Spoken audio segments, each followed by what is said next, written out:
So you're learning those expressions in organizational behavior. Others? Any thoughts about Mr. Katolka's question? Yeah, team building is one of those quote-unquote soft skills that we hear from employers all the time that people are lacking. And it's that all those C's, collaboration, and I'm going to put a T with team building is certainly those components of being able to work with others.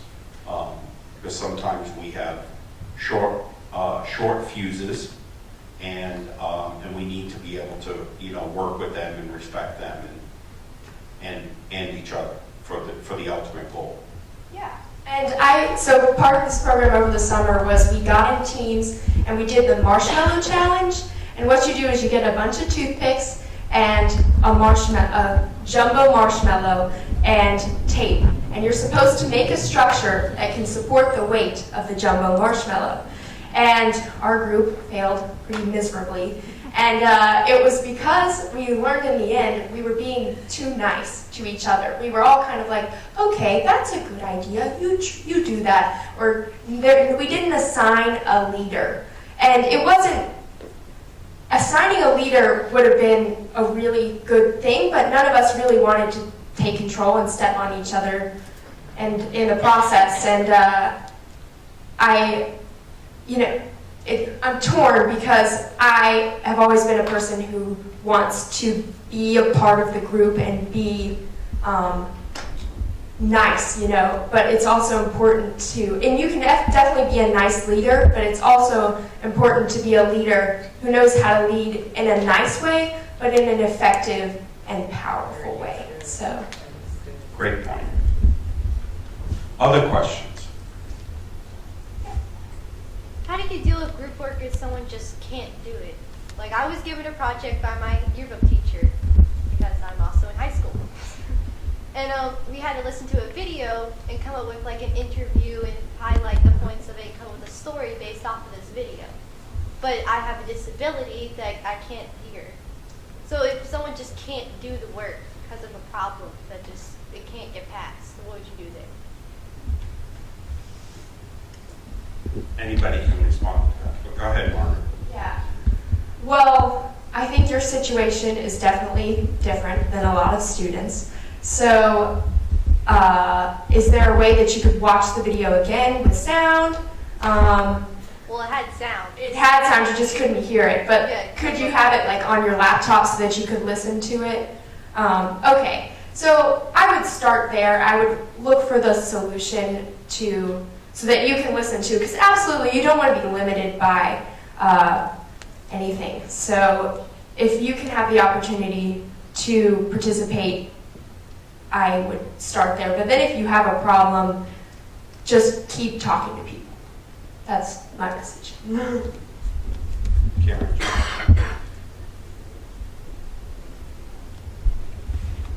In my experience at Covington High School, I've never ever run into a teacher that wasn't willing to help.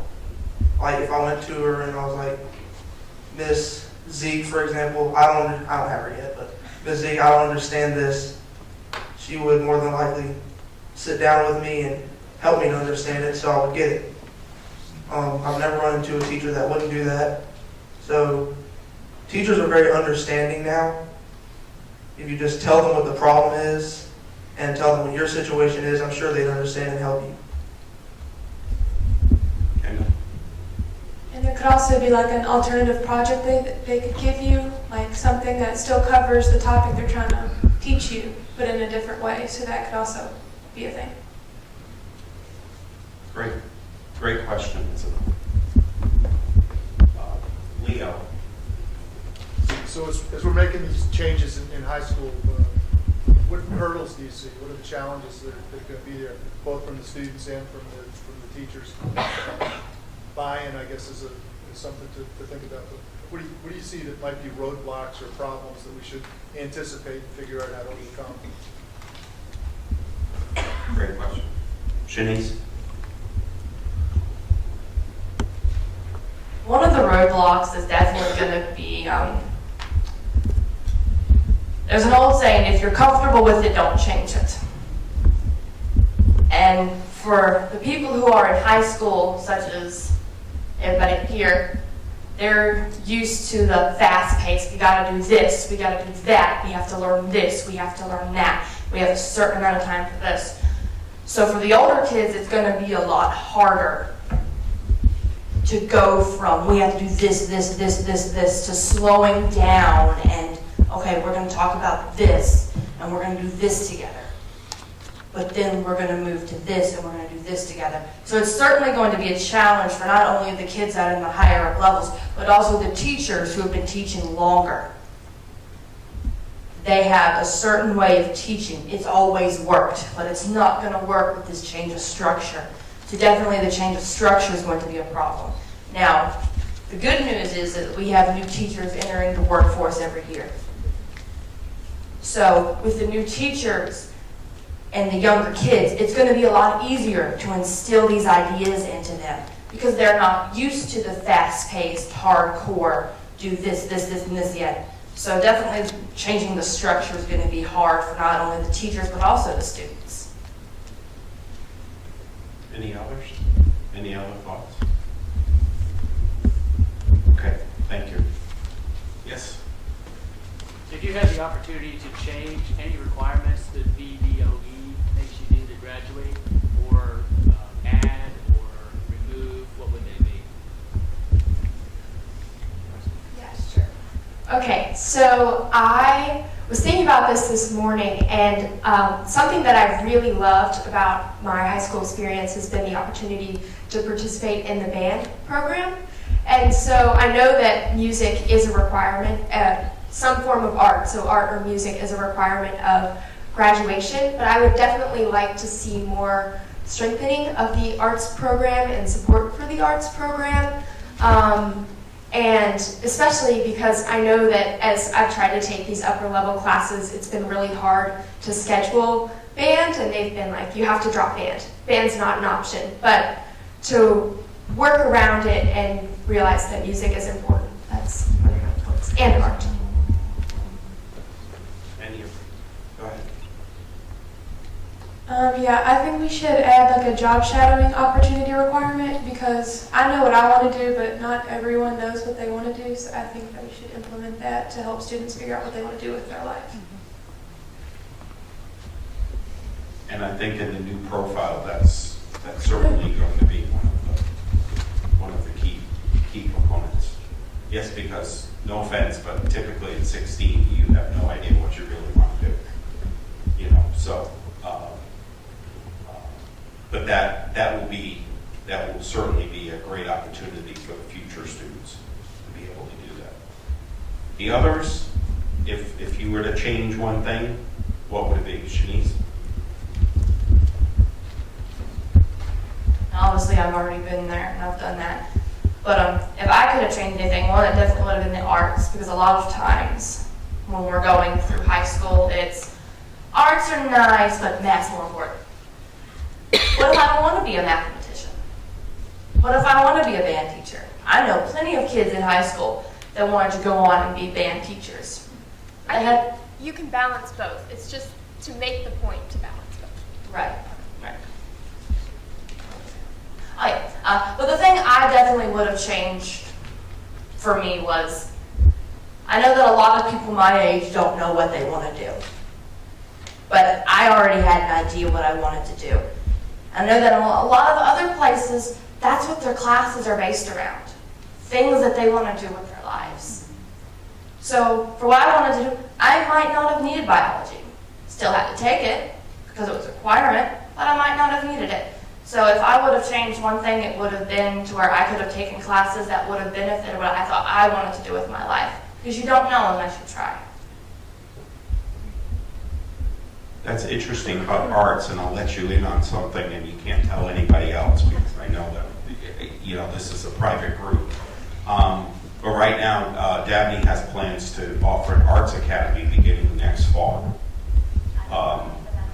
And really focusing on some of these areas.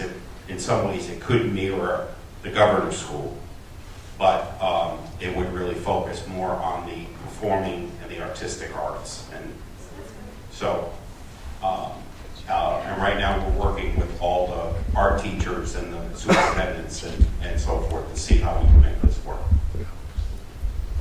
Because that was clearly an area that all of us felt was lacking in this particular area. Other questions? Yes? So you talked a lot about challenges within your schools and what you missed in high school.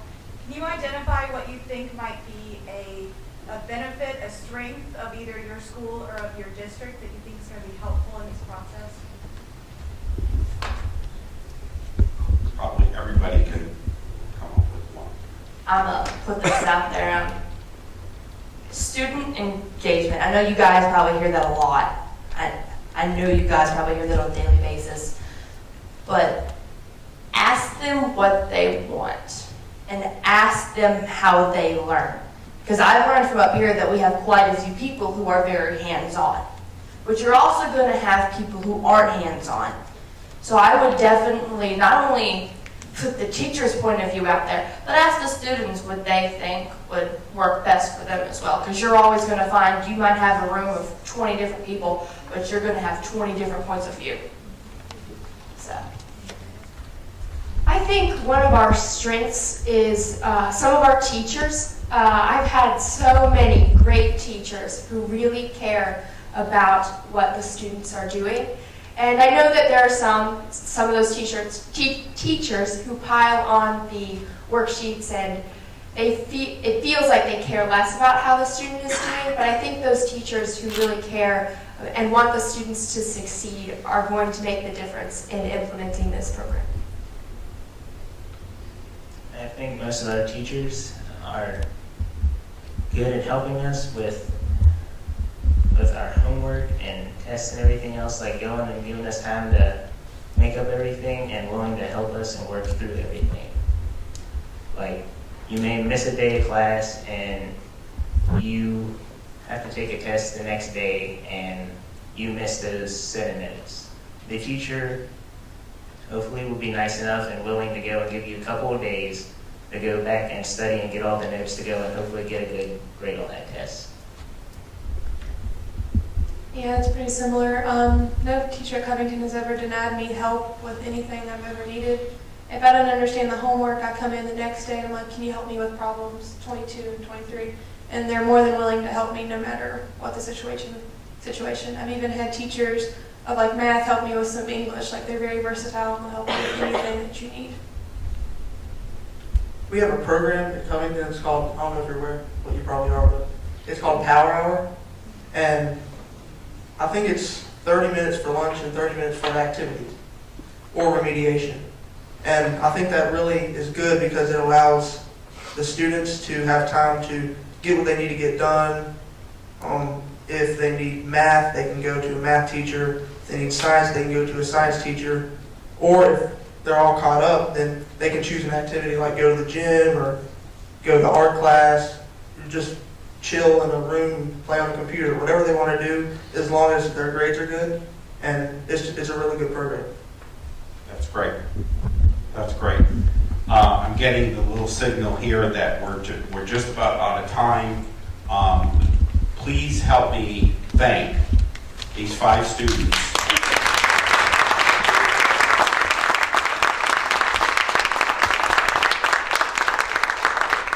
I think you can see that the quality of the students that we have in this area is certainly evident.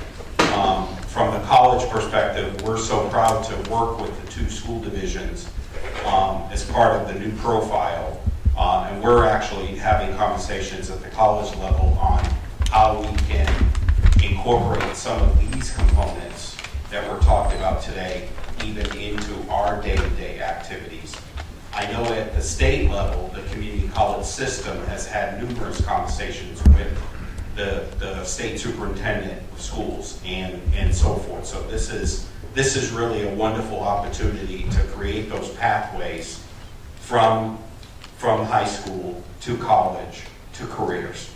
And we're really excited about those opportunities. So thank you very much, you 5. Let's give them one more applause. Thank you for your time. Now, be honest, it wasn't that bad, right? It wasn't that bad. Yeah, we didn't have to call for any buckets or anything, getting nervous or something, but we have a blessing now. Yes. Is that right? So we'll ask the students to follow me off stage, and who's doing the blessing?